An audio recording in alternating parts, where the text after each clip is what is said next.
Page 29, Midnight Ride. Not adding anything new here, we're just using what we've had.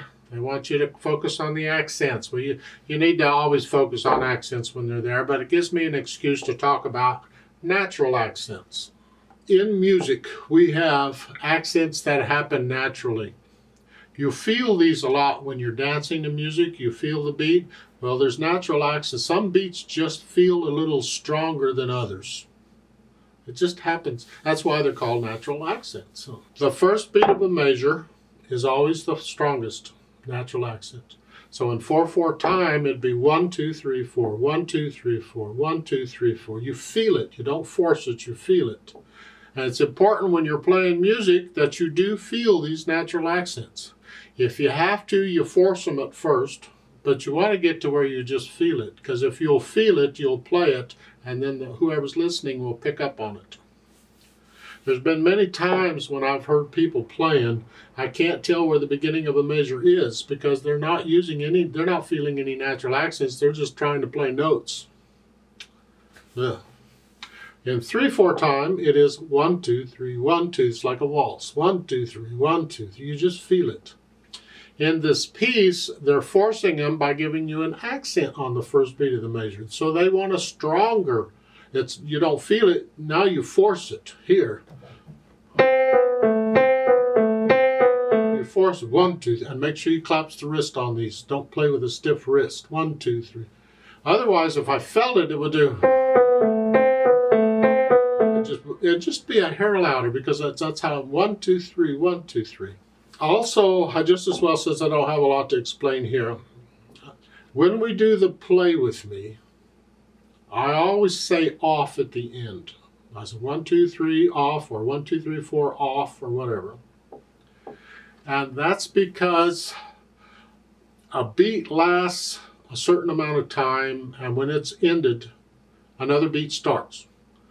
So you have 1 is this period of time, and then 2 is this period of time, depending on which way you're going. So a beat starts when the previous beat ends.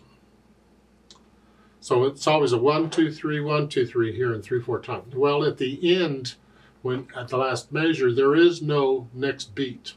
1, 2, 3, and you're off. So I say off to represent that beat that isn't there.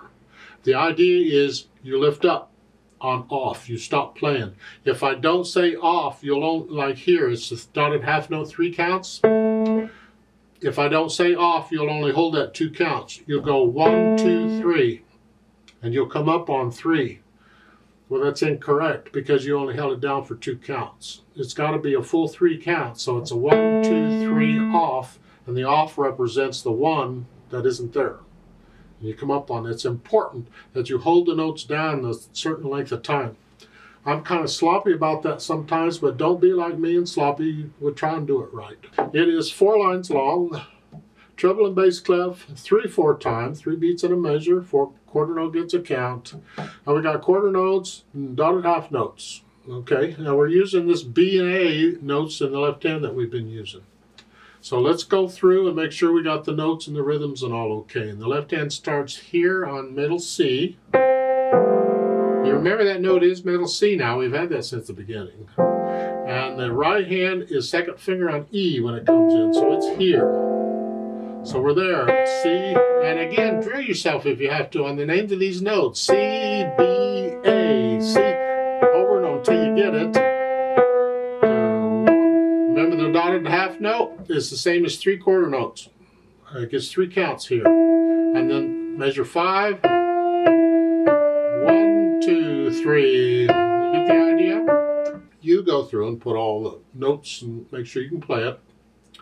Don't have to go that fast. It's up to you on how fast you go, but eventually you don't want any hesitations anywhere. It has to be a steady beat. Then once you can do that, then we add the articulation, and that's the accents and the slurs. So we're going to accent the first note of each of these measures.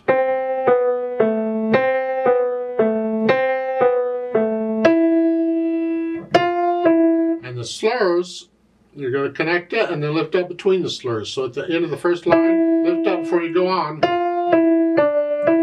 No accent, but you still lift up. So lift up between the slurs. Then we add the dynamics. Loud at the beginning, whatever you think loud is. That makes the accented note a very loud note.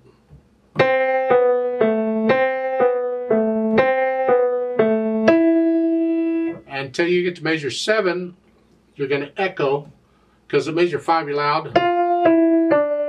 Echo it soft. And that's why there's no accent there. It's a natural accent. 1, 2, 3, 1, but no forced accent. And then measure 9, you're loud again, and until you get the last 2 measures where you're soft. But they still get a natural accent. 1, 2, 3, 1. You just don't force it, you feel it. Then finally the speed. A bit metronome, yeah. Fast and urgent, well, good luck with that. It has to be accurate. What can you play accurately? Don't go above it, because as you continue to play the piano, you'll get faster and better at it, and you can always come back and play through these again and again, I hope. It's good exercise to just keep, occasionally come back and just play it.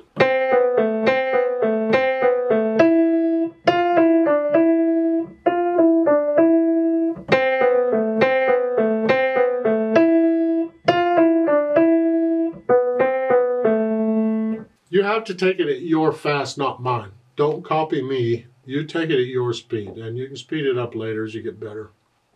Let's play it together slowly. Now double check while we have the right notes and rhythms going. I'll give us 3 counts. I'm not going to do any dynamics, but I will go ahead and try and do the accents. 1, ready, go.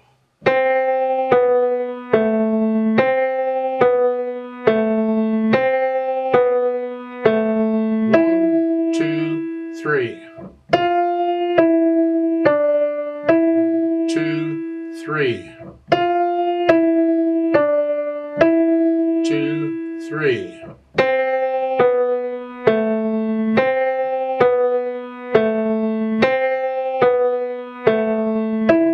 2, 3. 1, 2, 3. 3, off. There's a duet for this at the bottom. I'd like to play that, and you play what we just played, except again I need you to go up an octave. So instead of middle C being here, just pretend that middle C's here. And instead of here, you're up here. Play it all up here. We're going to speed this up a little, maybe not super fast yet, but at least a little, and see how you do. 1, ready, go.